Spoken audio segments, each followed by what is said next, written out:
在养护多肉植物的时候，有些花友方法得当，注意养护技巧，会把多肉养成漂亮的老桩盆栽，尤其是在春秋两季的时候，加上多肉处状态，整个盆栽会更加漂亮好看。今天就给大家分享，在养护多肉的时候，要想把它养成老桩盆栽，大家平时要做好以下7件事情。大家好，这里是老王养花的频道。本期我们就分享一下养成老桩需要注意的几点要素。1.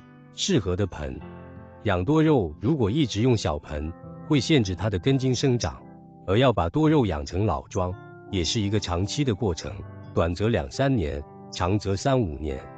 因而，养殖多肉的过程中，要选择大一些的花盆，能够让它有足够的生长空间。一般选择比整棵多肉直径大2到3厘米的花盆即可，不能太大，否则不好控制浇水。另外，花盆需是材质比较透气的花盆，底部也得有排水孔，能够提高透气性和排水性能，防止盆土积水影响老桩培育。2. 合理的土壤。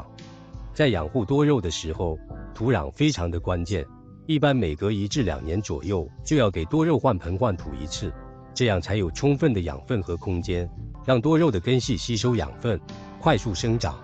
在养护大多数多肉的时候，可以自己调配的混合土壤来栽种，这样的土壤疏松、透气、肥沃，还具有一定的保水性。如果想知道更具体的配比，大家可以网上查询一下，比如小苗和老桩的配比可能稍有不同。这个配土内容在以前视频里详细的介绍过，可以翻看我以前视频。当然也可以买配好的土壤，这种适合比较懒的肉友。3. 充足的光照。多肉喜光，将多肉养在光照充足的环境中，能够防止它徒长，还可以让它的根茎更加粗壮，利于形成老桩。如果可以，最好是露养多肉，特别是每年秋季、冬季和春季的时候，一定要把盆栽放在采光良好的窗台或者露台上进行养护，这样充足的光照能够加快多肉生长，让植株转化更多的养分，加快主干木质化。接受了大自然的培育，光照条件更好，根茎也会变得更加健康粗壮，长成老桩也就是时间的事情了。4. 适当的水分。保持干燥的环境有利于将多肉养成老桩，因而日常养护中要控制水分，可以适当的浇水。为了促成老桩，遵循干透浇透原则，但是当观察到它有发干的迹象时，需要及时补水，保证能有一定的水分供它生长，否则它会变蔫变细。但一定注意不要频繁浇水，宁可干一点，水分也不要太多，因为干几天可能死不了，多一点可能就黑氟化水。不要犯了一个毛病，叫做外婆觉得你渴。多肉浇水多是最大的禁忌。5. 舍得修剪。对于大多数的多肉植物，只要生长条件合适，它们的生长速度是非常快的，所以舍得修剪是很关键的。比如在每年春秋两季的时候，可以把植株底部的一些老叶、黄叶、枯叶全部修剪掉。这样做的目的是为了降低养分消耗，对于一些出现徒长的枝条，可以进行打顶处理，抹掉顶芽，促进多肉主干木质化。而且如果新芽太多或者枝条长得太高，也可以进行短节处理，这样矮化多肉，也让主干越来越粗壮，还能让植株长出更多的侧枝。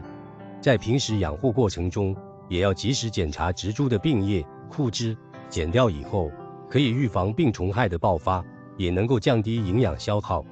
6. 合理施肥。要想让多肉快速生长，出现主干木质化，施肥必不可少。在多肉生长期内，一般每隔30至40天左右，就要给花盆中补充少量的肥料，比如发酵的有机肥或者缓释肥，直接撒到花盆土壤表面。后期通过浇水的方式，肥料溶解到土中，养分逐渐被植物根系吸收，加快多肉生长。也可以准备一些硫酸钾或者硝酸钾，按照说明在春秋两季给花盆里面浇灌，能够让根系旺盛，主干粗壮。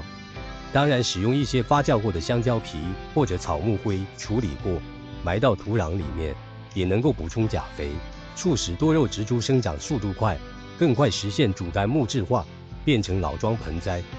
7.